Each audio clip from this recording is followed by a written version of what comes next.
Advertencia. Esta historia aborda temas sensibles, violencia, pérdida y coerción. Si eres sensible a estos contenidos, escucha con precaución. Engañada y deshonrada, su venganza la llevaría al verdadero amor. La armónica quedó entre sus dedos como una promesa rota.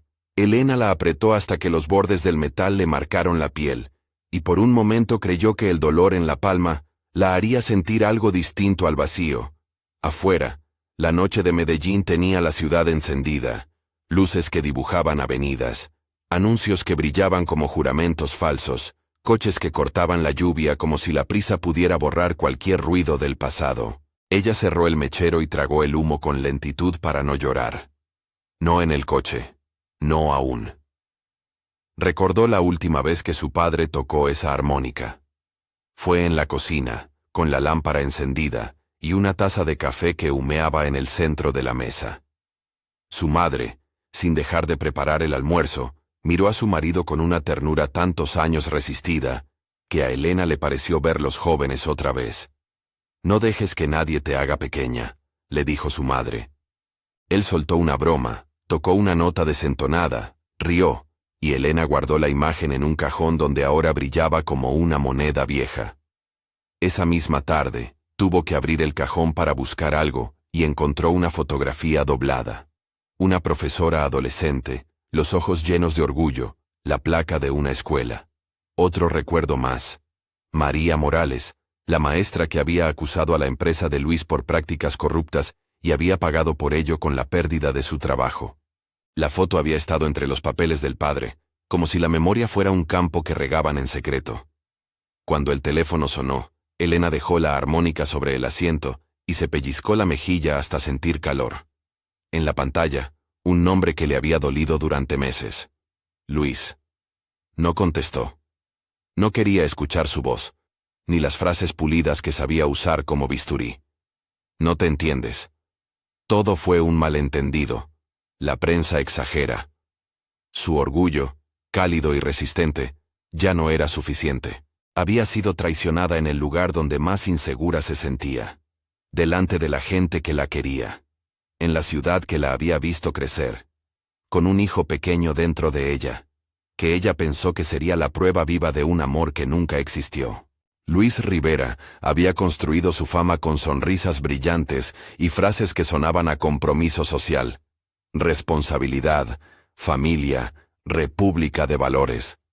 Nunca imaginó que la palabra familia se convertiría en su arma ni que él la empuñaría en su contra. Popular, influyente en los círculos correctos, dueño de empresas, de titulares y de la capacidad de desaparecer pruebas con una factura.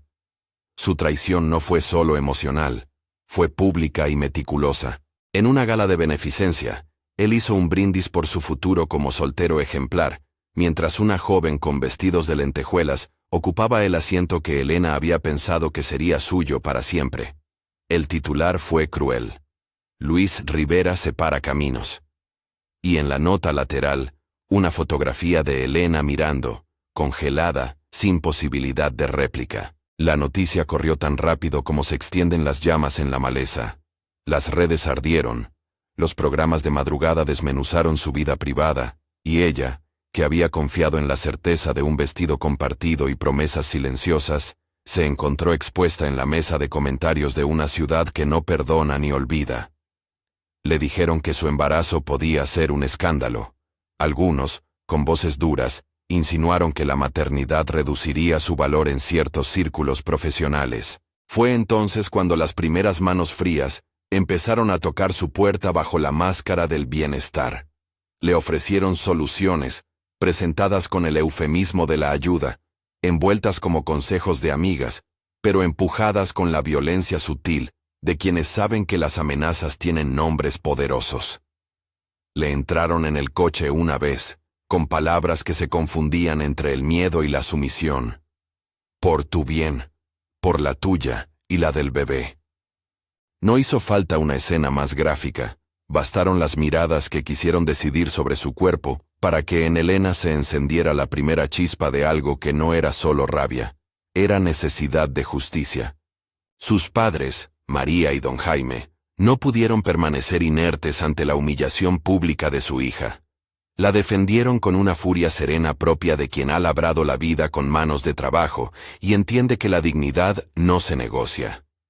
Fueron a confrontar a hombres con trajes caros, a interponer quejas, a pedir explicaciones. Insistieron en nombres y en leyes como quien lanza una piedra en el estanque esperando que las ondas lleguen hasta la conciencia. Les ofrecieron dinero a cambio de silencio. Les ofrecieron la promesa de verdad a cambio de firmas. Les ofrecieron arreglos que olían a coacción. Ellos dijeron que no. La respuesta de aquellos a quienes habían cuestionado fue de una violencia administrada. Llamadas anónimas. Un coche que los seguía una noche al salir del supermercado. Un sobre con amenazas que más que palabras contenía intención. Y después, 2 noches de hospital en las que todo lo que Elena tuvo fue la velocidad de la ambulancia, las manos frías de un médico que hablaba con términos burocráticos, y la palabra imprevisto, repetida como si pudiera ordenar la muerte. Nunca supo con exactitud cómo sucedió todo.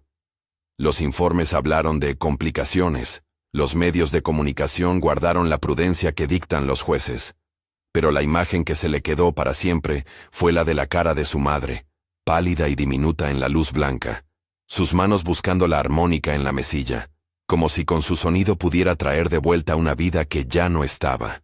La muerte de María y don Jaime fue la fractura que partió en 2 los rincones donde Elena guardaba su infancia. No pudo haber imaginado que la pregunta por justicia se convertiría en un itinerario oscuro. La policía dictaba peritajes, los abogados hablaban de posibles manipulaciones, y la prensa de Luis emitía notas suaves, diciendo que ellos no tenían vínculos directos con los incidentes. La ciudad, siempre hambrienta de certezas, empezó a buscar culpables en cualquier sombra que se moviera delante de los focos. Fue en ese abismo que Elena escuchó por primera vez el nombre de Rodrigo Cisneros. No como un rumor, sino como un ofrecimiento en forma de voz. Señora Vega, sé que es difícil recibir llamadas ahora, dijo la voz del otro lado, grave y medida. Me llamo Rodrigo Cisneros. No tiene por qué confiar en mí, pero hay cosas que no pueden quedarse así. Rodrigo no era un desconocido en Medellín. Su apellido se pronuncia con respeto y una pizca de recelo.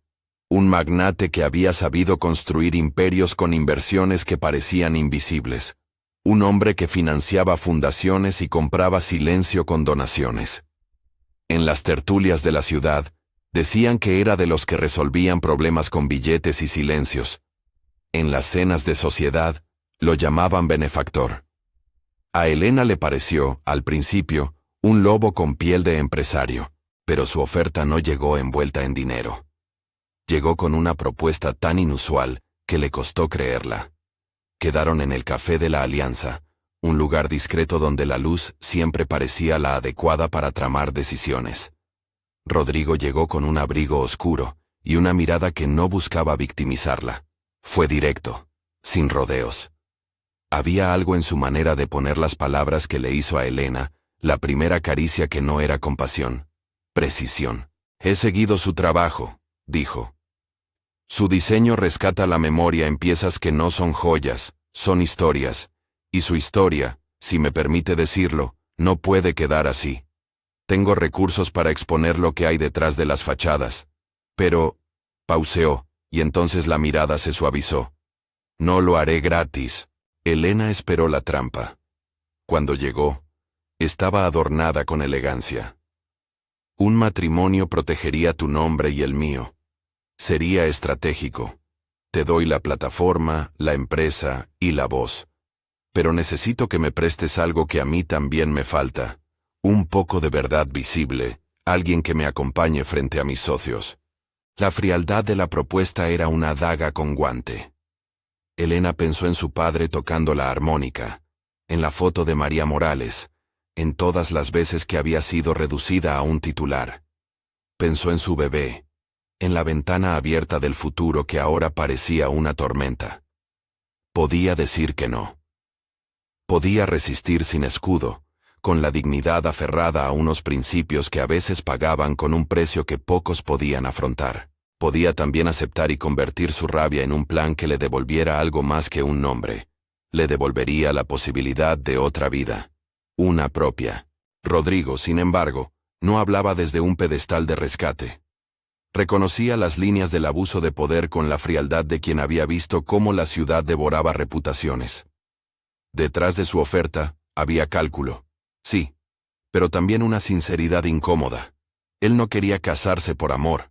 Quería una alianza que, si funcionaba, limpiara de la escena a un hombre que, en su opinión, había cruzado líneas que dañaban también sus negocios. El pragmatismo no ocultaba una especie de respeto.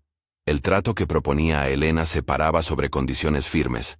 Ella mantendría control sobre su trabajo, su hijo, su autonomía profesional. No era un rescate, era un contrato que prometía algún tipo de reparación. En la mesa del café, Elena tocó la cadena del collar que su madre le había dejado la semana anterior, apretando el colgante hasta que su respiración se volvió corta. ¿Y si esto me convierte en otra imagen pública, Rodrigo?, preguntó. ¿Qué pasa si, al casarme con usted, simplemente intercambio un amo por otro? Rodrigo respondió sin rodeos. Entonces inventaremos otra forma de ser esclavos, la apariencia de perfección. Yo no te pido que me traiciones, te pido que uses esta alianza para algo mayor. Si después de todo esto sientes que no puedes ni quieres seguir, mi puerta estará abierta a otra solución. Pero ahora no tengo otra manera que esta para exponer lo que se oculta detrás de la sonrisa de Luis Rivera. Fue una conversación larga, de retazos y silencios. Elena miró el café humeante hasta que se enfrió, y sintió que dentro suyo algo se solidificaba. La ira se transformó en cálculo. No por vicio, sino por necesidad. No buscaba casarse por vanidad. Buscaba poder. Si la venganza era un camino turbio, debía caminarlo con luces y testigos. Quería que las manos que la habían empujado pagaran en el terreno que más les dolía, la reputación. Antes de aceptar, quiso probar la fibra de aquel hombre que proponía utilizar su vida como tablero. Le habló de sus padres, de la foto de María Morales, del teléfono que nunca dejaba de sonar con la voz de un esposo que ya no era suyo. Rodrigo la escuchó sin juzgar. En su mirada, por un instante, apareció una grieta que no pertenecía al cálculo. Una aflicción tardía, como la de quien ha tenido que enterrar algo sin decirlo. No era amor. No todavía. Era una servidumbre compartida por la verdad. Acepto las condiciones, dijo Elena por fin. Pero no me guardes en una vitrina. Quiero control sobre la narrativa. Quiero saber todo lo que vas a hacer. Rodrigo asintió. Y en ese asentimiento, en la formalidad de los dos, se selló un pacto que a ojos de la ciudad sería un escándalo o un acto magistral de poder, según quien contara la historia. Él le ofreció una posición en Joyería Estrella, una casa centenaria vuelta emblema, la promesa de visibilidad para sus diseños, un equipo que incluiría a Kevin, un operador jurídico que no era de su confianza ciega, pero sí de eficacia impecable. Y la posibilidad de que los ojos que todo lo miraban se volvieran sobre Luis con otra curiosidad. La de un público que empieza a sospechar. Cuando Elena salió del café, la lluvia había limpiado la ciudad. Sus manos, aunque frías, no temblaban. En su bolsillo, la foto de sus padres parecía más pequeña, pero más importante. En su oído, la nota de la armónica resonó como un compás nuevo. No era la melodía de la infancia, sino el ritmo de una cuenta atrás. Si quieres ver cómo Elena toma el control y transforma su dolor en plan, quédate. No hubo desde el principio romance en esa mesa. Hubo estrategia. Pero las páginas del destino son caprichosas. Las decisiones que se toman por rabia tienen la costumbre de abrir puertas que nadie imaginó. La primera jugada fue pública, una exposición de Joyería Estrella, donde Elena presentó una colección pequeña pero contundente. Cada pieza llevaba un nombre que a nadie en la sala le resultó casual.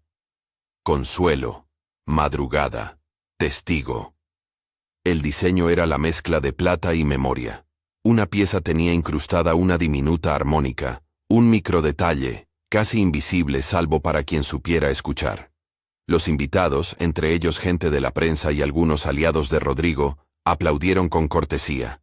Pero en la primera fila, alguien filmó con el móvil el collar testigo, y la foto llegó al instante, a la red. Luis, que gustaba de asistir a inauguraciones donde su presencia podía perfumar el ambiente con la miel de la aprobación social, no fue esa noche. Se dejó representar por una nota enviada por su oficina. Compromisos ineludibles, decía el correo oficial. Pero no hizo falta su cuerpo para que su sombra llenara la sala. Sus aliados circulaban, cuchicheaban, y un periodista amigo dejó caer el comentario que Elena esperaba como si fuera una moneda. ¿Crees que la colección es una respuesta personal? La pregunta se convirtió en titular en menos de 2 horas. Y con ella, la mirada del público se templó. Elena, que sabía lidiar con la costura y con las proporciones, aprendió en esa noche a medir la atención como un recurso. Una buena pieza, bien colocada, atraía la cámara. Una buena cámara, bien dirigida, ponía presión. Rodrigo, en su papel de marido estratégico, asistió a la recepción, como si fuera el actor principal de una obra que debía sostener con una calma manufacturada. Su mano rozó, en un momento, la de Elena. No fue un gesto romántico, sino una confirmación en el tablero. La alianza empezó a rendir frutos en pequeños golpes.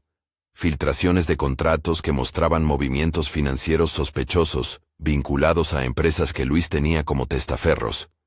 Testimonios anónimos de extrabajadores que hablaban de pagos fuera de nómina. La reaparición de María Morales, por fin dispuesta a contar en la radio su despido injusto, con pruebas que alguien la había ayudado a guardar hasta encontrar el momento. Kevin y Carlos, operadores discretos, movieron piezas que parecían insignificantes, pero que unidas, trazaban un mapa de corrupción. Elena apretaba los dientes cada vez que veía una línea de contratos. En su imaginación, cada firma era una mano que había empujado a sus padres hacia la oscuridad. Mientras la maquinaria mediática empezaba a girar, la vida de Elena cambió de escala. Dejó su pequeño taller en el barrio por un despacho en joyería Estrella, con vistas que mostraban la ciudad como si ésta fuera un tablero de ajedrez más que un hogar. Sus diseños empezaron a tener encargos que antes le parecían lejanos. Las ventas subieron. Sus sueños de una vida discreta quedaron atrás, reemplazados por entrevistas y retratos en revistas. En la soledad de la noche, sin embargo, el éxito tenía un sabor amargo. Cada aplauso era el eco de una pérdida, cada reconocimiento una sombra sobre el vacío dejado por sus padres. Luis no se quedó inmóvil. Desde su perspectiva, la caída era lenta pero prevista. Había maneras de neutralizar a quienes lo atacaban: desprestigio, contratos, presión sobre testigos. En su apartamento con vistas a la loma, Luis miraba la ciudad con la misma sonrisa que lo había hecho siempre, la de quien aún cree que puede comprar la verdad. Mandó mensajes, hizo llamadas, plantó dudas. Sabía que la imagen pública es frágil, pero también sabía cómo pulirla con recursos que muchos no alcanzan a imaginar.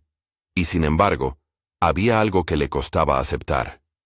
Elena, desde su nuevo rol, empezaba a colocar piezas que mordían en sus redes de dinero. En el intermedio de esa lucha fría, Rodrigo mostró una faceta que desconcertó a Elena.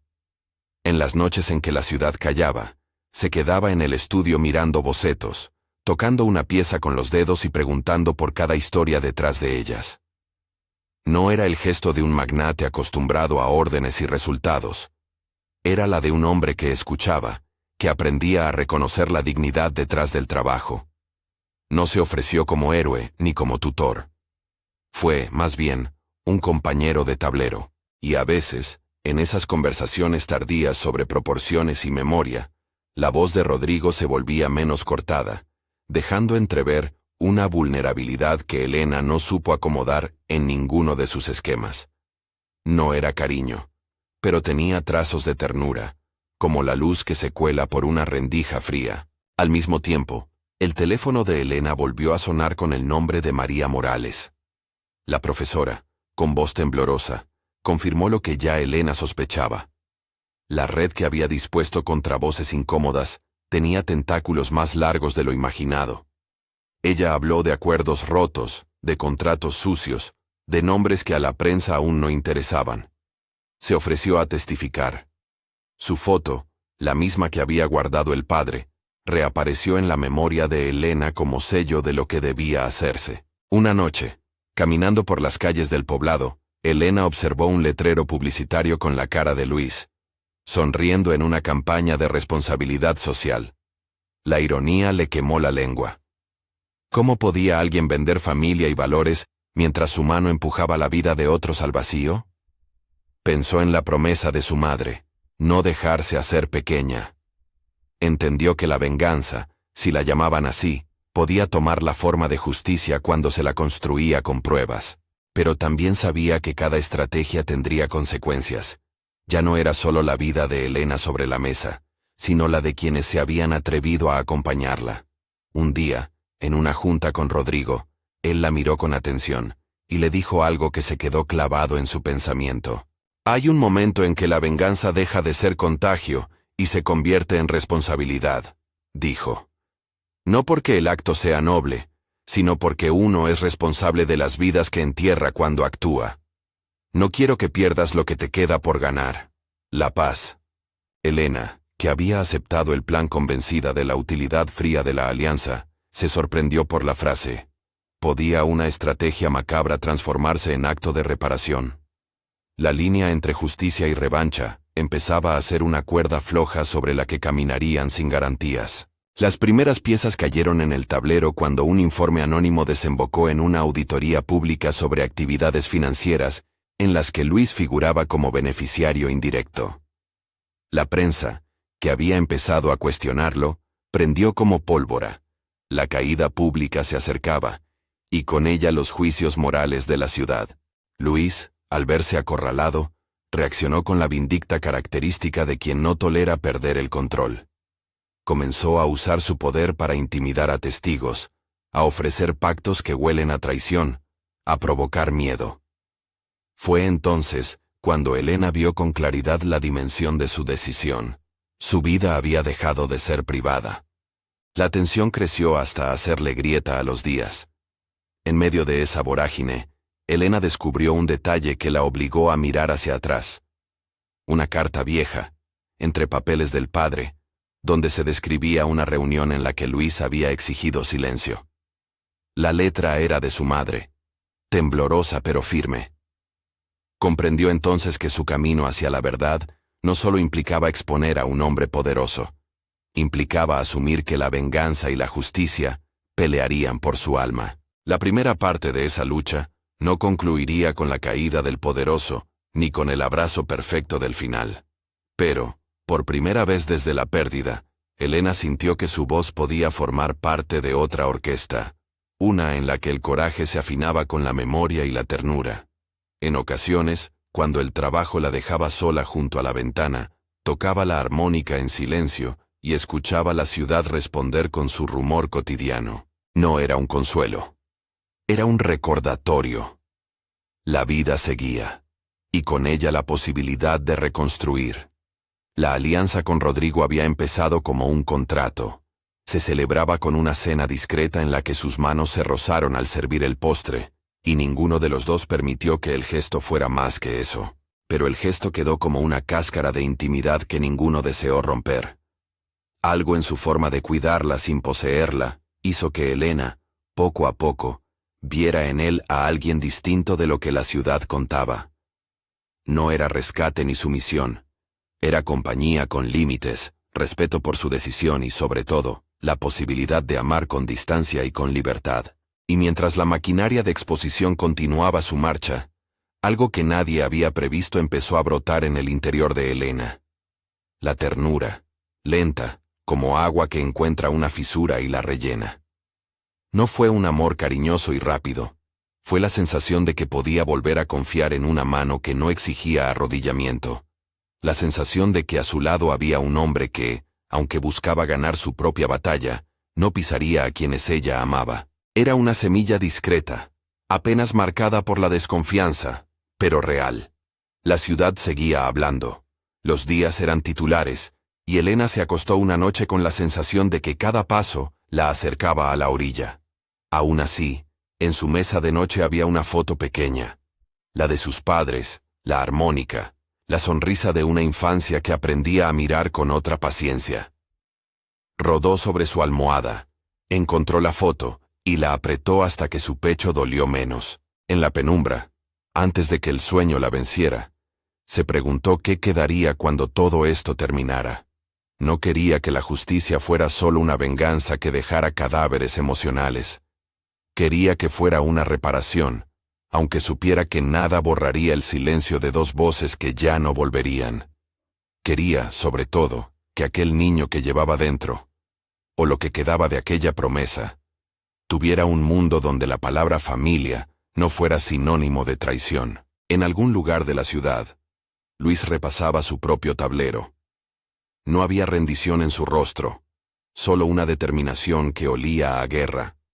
Elena notó ese cambio cuando, en una entrevista por la tarde, Luis habló de reconstrucción con la misma cadencia con la que antes había evitado preguntas incómodas. La magnitud de su caída dependería, en gran medida, de la capacidad de Elena para resistir sin perderse. La primera parte de su plan, sin embargo, estaba en marcha. Había firmado los papeles que la vinculaban a Joyería Estrella. Había aceptado la protección social que le ofrecía el matrimonio con Rodrigo, aunque la ceremonia aún no estaba prevista. Había empezado a recolectar testimonios, a reconstruir los hechos, a armar un rompecabezas en el que cada pieza sería una verdad que no podría ser borrada por los trucos del poder. Esa noche, antes de cerrar los ojos, Elena sopló sobre la armónica una nota que no sonaba a venganza ni a triunfo. Sonó a promesa, que si algo tenía que morir de su corazón, sería la costumbre de dejar que otros decidieran por ella. Y con esa nota pequeña en la boca, con la ciudad latiendo allá afuera, se durmió. No soñó con finales, soñó con pasos, y en la mañana que vendría, el tablero volvería a moverse. El tablero volvió a moverse. Pero ahora las piezas ya no eran solo nombres y contratos. Eran rostros que habían dejado huellas en su vida. La sonrisa de su madre en la fotografía. La mirada orgullosa del padre que aún sonaba en la armónica. Elena aprendió a leer los gestos de la ciudad como si fueran mapas. Un titular que se estremecía. Una cadena de llamadas. El rumor de un testigo que se atrevía a respirar. Cada indicio era una posibilidad para acercarse a la verdad, pero también una oportunidad para perderse en la sed de revancha que la atravesaba como una corriente. La siguiente fase del plan fue cosida con paciencia. Kevin y Carlos trabajaban en la sombra, reuniendo documentos y testimonios, traduciendo conversaciones oficiales en interrogantes públicos. Patricia, desde Relaciones Públicas, diseñaba la narrativa con la sutileza de quien entiende que la opinión pública es tanto arquitectura como clima. Rodrigo, por su parte, abrió puertas que a Elena le habían parecido siempre cerradas con cerrojos de mármol, acceso a archivos, audiencias privadas con periodistas de investigación que no vivían de titulares, reuniones con abogados que podían mover la maquinaria sin caer en la tentación de los atajos. Había noches en las que Elena se quedaba sola en el despacho de Joyería Estrella, la ciudad de Medellín extendiéndose abajo como un tapiz de promesas y peligros. Tomaba la armónica y le pedía silencio. No música. Porque más que melodías necesitaba memoria. A veces, la tocaba despacio y una nota quedaba suspendida en el aire.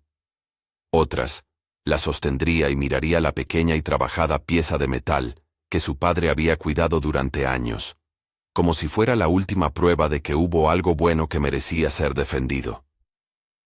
No buscaba consuelo en la venganza, sino sentido. El plan, conceptualmente frío, ahora tenía la tibieza de un hijo por nacer.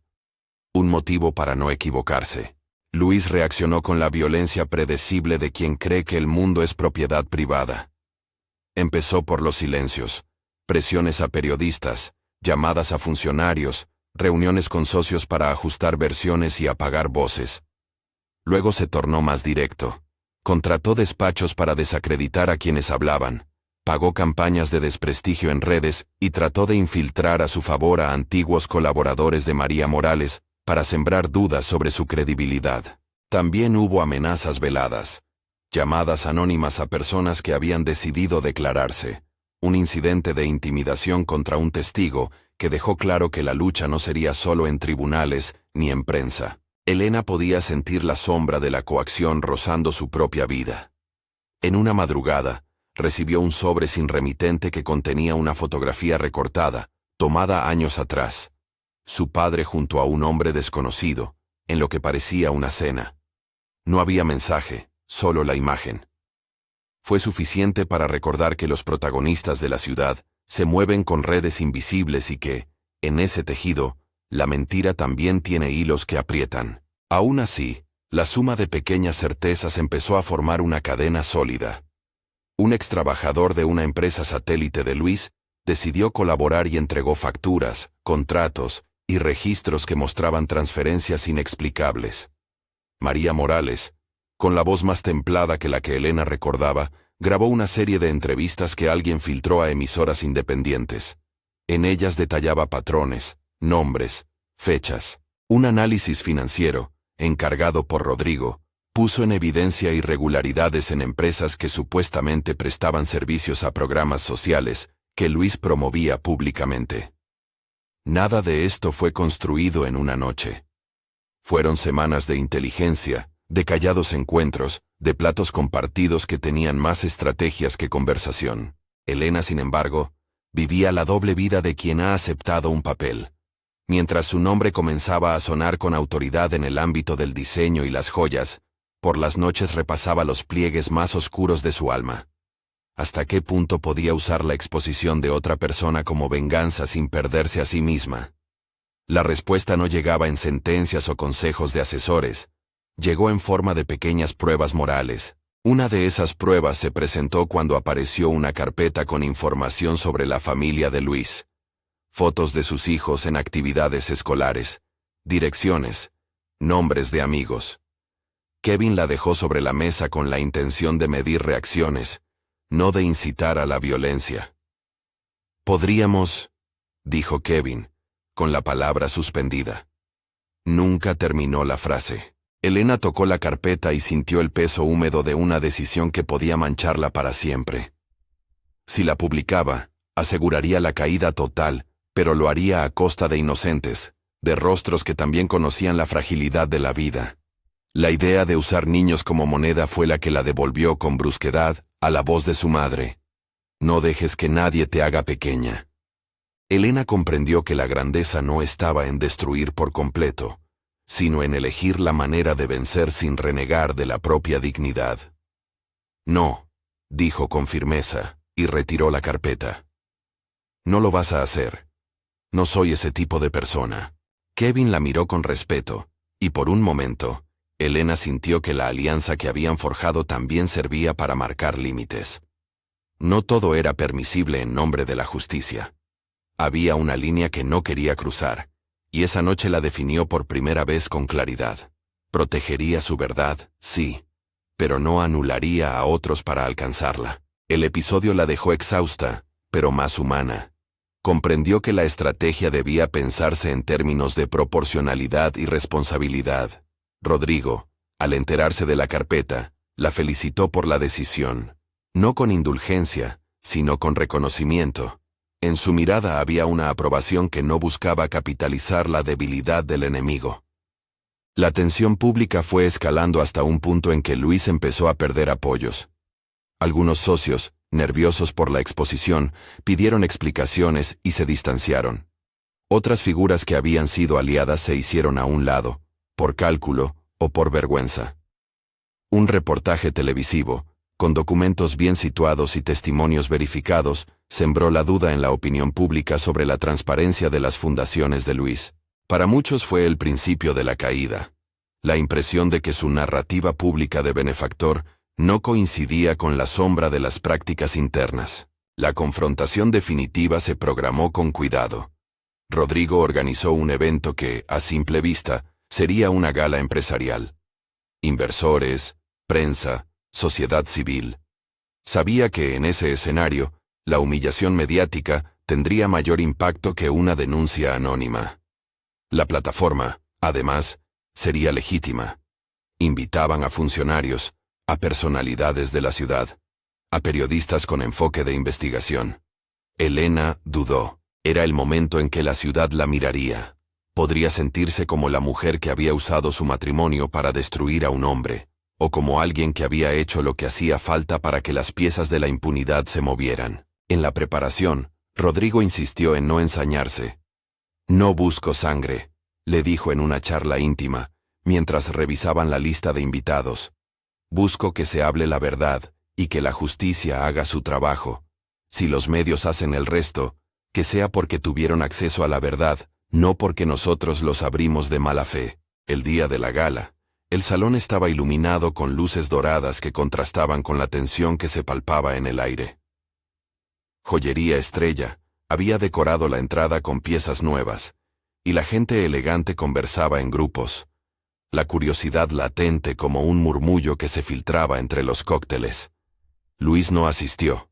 Envió una nota diplomática, argumentando compromisos previos. Su ausencia, sin embargo, no fue un salvoconducto. Su reputación ya estaba en juego. Todo se abrió con una exposición sobre responsabilidad corporativa, discursos templados, entrevistas en el hall. Elena habló en su papel de diseñadora y promotora de valores. Su presencia era elegante, aunque su corazón latía con una mezcla de miedo y determinación. Habló de memoria en las piezas, de cómo cada joya cuenta una historia, y en su mano llevaba una versión de la armónica miniaturizada, la pieza de testigo que había inaugurado su ascenso. Cuando terminó, las cámaras se detuvieron en su rostro, en la manera en que la emoción apenas se contenía. Entonces vino la presentación que nadie esperaba. Un panel sobre transparencia donde, en un gesto que dejó a la prensa sin aire, aparecieron documentos, grabaciones previamente verificadas y testimonios que señalaban patrones de desvío de fondos y maniobras de influencia. Rodrigo, con la calma de quien no improvisa, presentó las pruebas y ofreció a los periodistas acceso a los audios completos y a los expedientes de la auditoría que había encargado. Periodistas independientes que habían seguido el caso durante semanas confirmaron la veracidad de los materiales. La sala, de repente, se convirtió en una maquinaria de juicio público. Hubo un silencio profuso. Algunos invitados se movieron incómodos, otros enrojecidos, percibieron el temblor en sus propios respaldos. Entre los asistentes había funcionarios que, sin poder evitarlo, tomaron nota. Cuando todo terminó, un pequeño grupo de policías se acercó a los organizadores. Había órdenes de investigar en base a las pruebas obtenidas. En cuestión de horas, la noticia fue portada en los principales medios. La reacción de Luis fue tan voraz como desesperada. Preso de la necesidad, intentó negar y enmarañar, pero la evidencia era sólida, y la presión social lo dejaba sin refugios. Empezaron las citaciones, las investigaciones formales, y varias figuras clave que lo habían sostenido empezaron a declarar. Los abogados de Luis intentaron frenar el proceso con apelaciones y recursos. Sin embargo, la estructura de la investigación, alimentada por documentos bancarios, testimonios y una red de colaboradores que pasaba de la vulnerabilidad a la valentía, resultó implacable. La mañana en que la orden de detención fue ejecutada, Elena sintió que su cuerpo se dislocaba en una calma que no reconocía. Vio por televisión cuando agentes entraron a una de las oficinas satélite de Luis. Vio su cara, sorprendida y crispada, en un primer plano que los canales repitieron hasta convertirla en historia. No hubo escena violenta. Hubo protocolo, cámaras y la sensación pública de que la impunidad se deshilachaba. Las consecuencias legales empezaron a rodar. Investigaciones, procesos y una lluvia de testimonios que explicaban, pieza a pieza, un tejido de irregularidades. Era como observar una madeja que, al desenredarse, mostraba secretos que la ciudad prefería no mirar. A lo largo de los procesos, Elena enfrentó una prueba casi insoportable. Las preguntas de la prensa sobre su matrimonio con Rodrigo, sobre sus motivos, sobre si la justicia había sido instrumentalizada por la venganza. Hubo voces que la acusaron de utilizar su dolor para fines partidarios. Otras la alabaron por empujar la verdad hacia la luz. En medio de esa vorágine, Elena fue convocada a declarar. Caminó hacia la audiencia con una mezcla de temor y claridad. No iba a ser actriz en un montaje, ni verdugo deseando sangre. Fue a contar la verdad que conocía, a aportar lo que tenía, a sostener el tejido que habían armado con pruebas. Frente a la sala, narró con voz segura los hechos que recordaba, sin adornos ni dramatismos. Habló de la humillación, de las amenazas, de la cadena de manipulación que había afectado a su familia.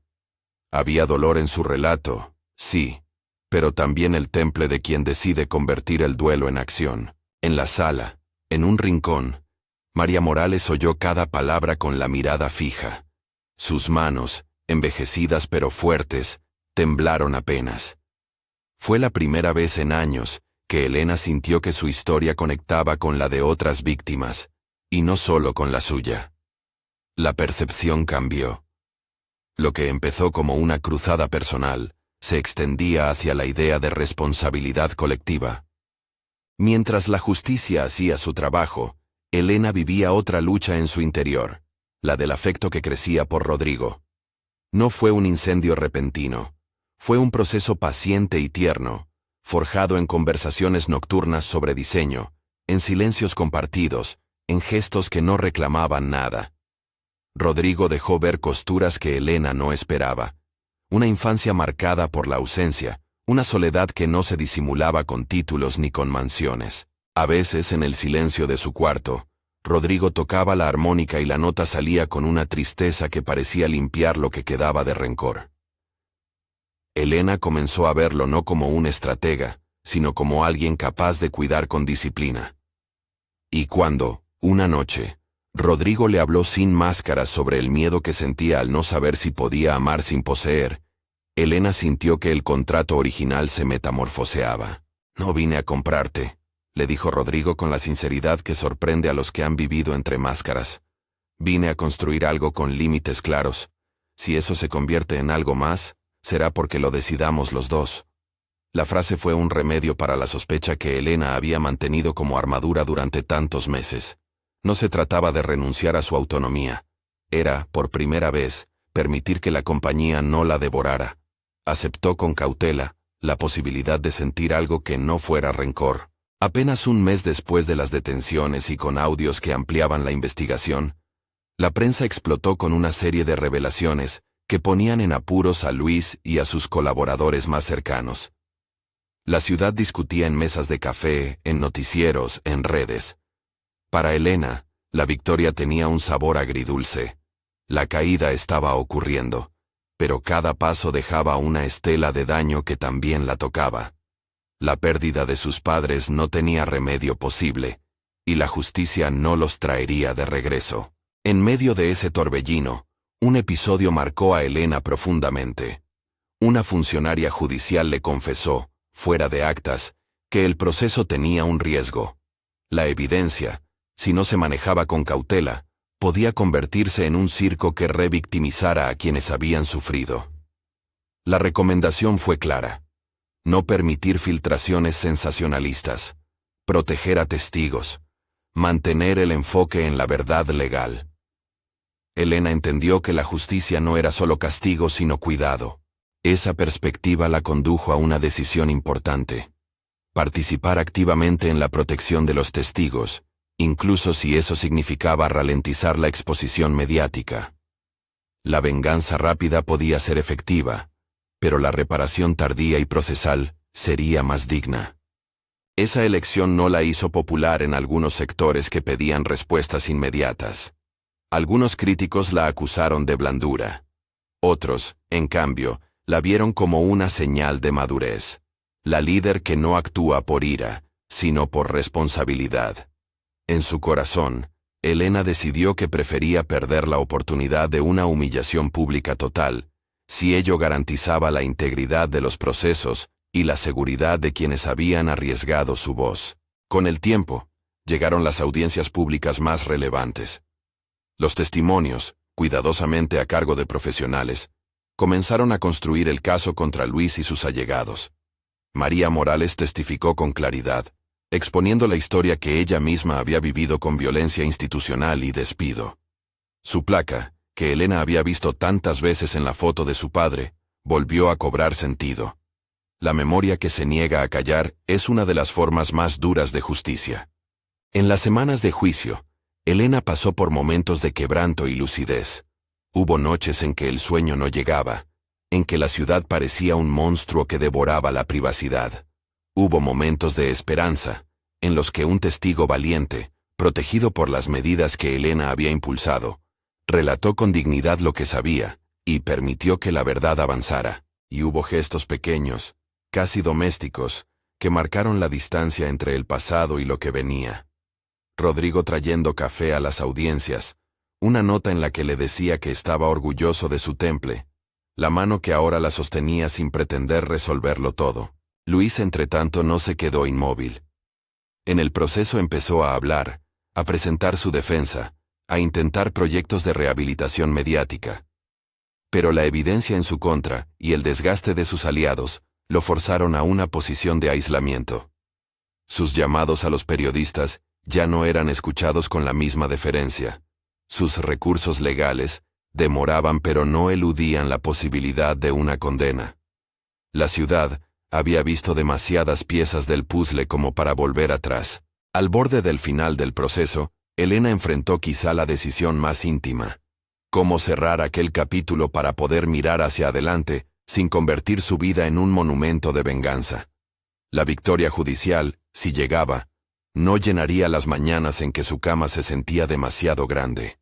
No devolvería la risa de sus padres, ni borraría el gesto de la humillación pública, pero podía abrir espacio para otras cosas. El cuidado de su embarazo, la posibilidad de criar con dignidad, la idea de que su trabajo habría de ser un altavoz para quienes habían sido aplastados por el poder. Elegir dejar de perseguir cada sombra fue un proceso lento. Hubo una noche decisiva. Después de una audiencia particularmente dura, Elena se encontró sola en la terraza de la casa que pertenecía a Rodrigo. La ciudad brillaba a lo lejos. La armónica descansaba en la mesa, cerca de la foto de sus padres. Rodrigo se quedó a su lado sin hablar por un rato largo, hasta que Elena, con voz finita, dijo: «No quiero que mi vida sea solo esto». Él la miró con la ternura de quien comienza a comprender la medida de la fragilidad humana. «No lo será», respondió. «Pero lo que has hecho no fue en vano. Hay gente que respirará mejor porque tú tuviste el valor de hablar. Y si algún día el peso de esto te aplasta, yo estaré aquí para dividir la carga». Elena no aceptó agradecimientos grandilocuentes. Sabía que la gratitud podía ser una trampa que escondía roles de dependencia. Sin embargo, sintió que la cercanía de Rodrigo no le pedía rendición, sino compañía. Esa fue la semilla que, pequeña y discreta, abrió el camino hacia un amor que no nació en la venganza sino que se desarrolló en el respeto. La resolución judicial llegó semanas después. Condenas por irregularidades, sanciones a empresas, y la apertura de procesos por coacción. Luis fue declarado culpable en varios cargos que implicaban manejos oscuros y abuso de influencia. La sentencia fue resultado de pruebas que dieron cuenta de la estructura que había sostenido su impunidad. Cuando la lectura de la sentencia se dio a conocer, la ciudad se dividió entre quienes celebraron la caída y quienes, quizá por cercanía o nostalgia de un pasado que funcionaba para ellos, la lamentaron. Para Elena, la sentencia no fue un clímax de celebración, fue un punto final que permitía respirar. En la mañana después del veredicto, caminó sola por el Parque Lleras. No buscó cámaras ni aplausos. Necesitaba el tiempo para escuchar su propio pulso. Pensó en su padre tocando la armónica en la cocina, en el olor del café, en la calidez de la mano de su madre. Entendió que la verdadera reparación incluiría transformar su dolor en algo fértil. Programas de apoyo para mujeres víctimas, espacios donde hablar sin temor, becas para jóvenes diseñadores que ven en la creatividad una forma de dignidad.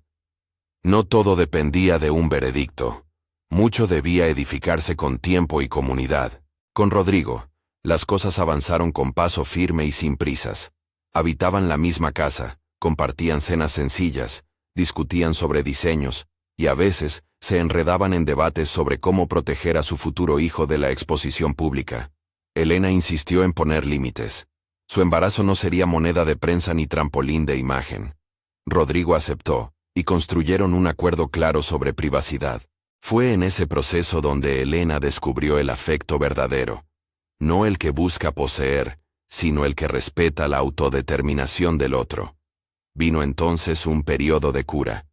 Elena se tomó un tiempo para distanciarse de los procesos mediáticos, enfocarse en la clínica prenatal y en su práctica creativa. Empezó a diseñar una colección nueva, inspirada en la idea de renacer. Piezas que hablaban de historias recuperadas, de madres y padres que no habían sido escuchados, de la capacidad de transformar dolor en belleza. La colección fue una forma de terapia y de comunión. Invitó a mujeres que habían sufrido para que contaran sus historias y así incorporarlas en diseños que serían donados en parte a organizaciones de apoyo. No todo fue fácil. Había momentos en que la memoria arremetía. La fecha de un cumpleaños que ya no se celebraría. La canción que su madre solía tararear en la cocina. El hueco que dejaban los consejos de su padre. Algunas noches, cuando el insomnio la alcanzaba, Elena tomaba la armónica y tocaba una nota larga, como si con ello pudiera sostener lo que aún dolía. Aún así, el dolor ya no era el motor único de sus acciones. Era un recuerdo que guiaba sus prioridades. La relación con Rodrigo evolucionó hacia una ternura cotidiana. No hubo grandes gestos cinematográficos. Hubo detalles. Él preparándole el desayuno cuando tenía náuseas. Ella cosiendo un pequeño estuche para su armónica, ambos compartiendo la lectura de libros sobre crianza y ética. En las conversaciones, empezaron a planear no solo el cuidado del bebé, sino la manera en que sus empresas podían devolver algo a la ciudad que los había visto crecer a cada uno. Rodrigo impulsó la creación de una fundación que, con fondos transparentes, apoyara a víctimas de abuso de poder. Elena, desde su experiencia, propuso políticas de apoyo a mujeres en empresas del sector, así como becas para jóvenes diseñadores de barrios periféricos. Hubo, por supuesto, resistencias. No todos comprendían el matrimonio estratégico que los había unido. Algunos periodistas intentaron recrear viejos discursos sobre conveniencias y corrientes ocultas. Pero Elena y Rodrigo habían aprendido a dialogar sin que el ruido externo definiera su intimidad. Eligieron crear un círculo pequeño de confianza y armaron un plan para la crianza que priorizaba la salud emocional del niño por nacer. El embarazo avanzó con la discreción que Elena tanto deseaba. En una consulta rutinaria, la médica les confirmó que el bebé mostraba buena salud. Rodrigo, al escuchar el latido por primera vez, lloró sin pudor. Elena lo miró con el corazón abierto y se dio cuenta de que en la construcción de ese amor también había lugar para la vulnerabilidad. No era un rescate ni una dependencia. Era el encuentro de dos personas que habían elegido estar juntas tras cruzar líneas difíciles. Llegó el día del nacimiento, y con él la emoción contenida de una ciudad que ya no miraba con el mismo morbo de antes. Elena dio a luz en una clínica donde la privacidad fue respetada, y donde, en la habitación, la armónica quedó apoyada en una mesilla como un amuleto. El llanto del bebé llenó el cuarto con una música distinta a la de la venganza. Era un sonido de vida, impredecible y puro. Rodrigo, con las manos temblorosas, besó la frente de Elena y sostuvo por primera vez a su hijo. No hubo discursos ni cámaras, solo una familia que emergía de un pasado áspero con el deseo de no repetirlo. El epílogo de aquella caída vendría con matices. Luis, desde la prisión, buscó explicaciones y en algunos momentos lanzó declaraciones que intentaban matizar su culpabilidad. La ciudad debatió sobre las implicaciones de sus acciones, y un sector del público se preguntó cómo será la reconstrucción de la red de instituciones que habían permitido su impunidad. Para Elena, la conversación pública fue útil. La reparación social debía incluir reformas y vigilancia ciudadana. Ella se involucró en comités, en acciones concretas para garantizar que otros no pasaran por lo mismo. Hubo reconciliaciones y hubo pérdidas. La memoria de sus padres siguió intacta como referencia moral. Elena se negó a idealizar su pasado, pero tampoco permitió que el resentimiento la definiera. Decidió, además, que su hijo conocería la historia en términos de verdad, sin heridas exhibidas, pero sin silencios que ocultaran lo que ocurrió, Quería que aquel niño supiera que la justicia puede lograrse sin renunciar a la dignidad. En un amanecer claro, meses después, Elena sentó a su hijo en su regazo junto a la ventana. Afuera, Medellín despertaba con su tráfico habitual y con una luz que parecía prometer cosas. Rodrigo preparó café y dejó la taza en la mesa con la confianza de quien cuida sin dominar. Elena sacó la armónica de su estuche y la apoyó en la cuna, cerca de la fotografía de sus padres. El pequeño, en su inocencia, se calmó con el sonido tenue que la pieza emitía. Elena pensó en la frase que su madre le había dicho décadas atrás. No dejes que nadie te haga pequeña. Aquella orden no había sido una consigna vacía, sino una brújula que la guió incluso en la hora más amarga. Miró a Rodrigo y vio a un hombre que había aprendido a ser compañero sin dejarla a la deriva. No había sido un rescate melodramático. Había sido la construcción paciente de confianza. Y en ese proceso, descubrió que la venganza, cuando se convierte en justicia, puede abrir el camino hacia algo más. El amor verdadero, frágil y paciente, que cuida los límites y reconoce las heridas. No todo estaba curado ni el pasado borrado. Elena aún llevaba cicatrices, noches de insomnio, recuerdos que a veces regresaban con aspereza, la ausencia de las voces que habían sido su cimiento. Pero había también avances. La fundación que había ayudado a crear daba sus primeros pasos. La colección Renacer se presentó en una muestra donde parte de las ganancias fueron destinadas a apoyos a víctimas. La armónica sonaba, ya no solo como memoria, sino como testigo de que una historia puede virar hacia la reparación. Al atardecer, Rodrigo y Elena caminaron por un sendero del jardín botánico, con el carrito del bebé a su lado. Hablaban sin prisa, con la calma de quienes no necesitan llenar el silencio con palabras. A lo lejos, el murmullo de la ciudad continuaba. Esa misma ciudad que los había visto caer y también alzarse. Elena apretó la mano de Rodrigo y, por un instante, creyó en una promesa que no se sustentaba en la venganza, sino en el cuidado. Construir un hogar donde la verdad valiera más que las apariencias. En la mesa de noche, la armónica brillaba junto a la foto de María Morales y la del padre de Elena. No eran trofeos, eran recordatorios. Recordatorios de que la dignidad necesita nombres y cuidados, de que la justicia es lenta pero posible, de que el amor puede surgir de lugares inesperados, si se funda en respeto y en la capacidad de protegerse mutuamente sin anularse. La ciudad siguió hablando. Hubo debates, investigaciones complementarias, ajustes legales. Pero en el centro de todo, la vida de Elena tomó una forma nueva. No era la mujer que había sido reducida por un titular, ni la que buscaba venganza sin medida. Era alguien que había convertido el dolor en energía para construir, para cuidar, para amar de forma deliberada. Elena cerró los ojos por un momento y deslizó una nota suave en la armónica.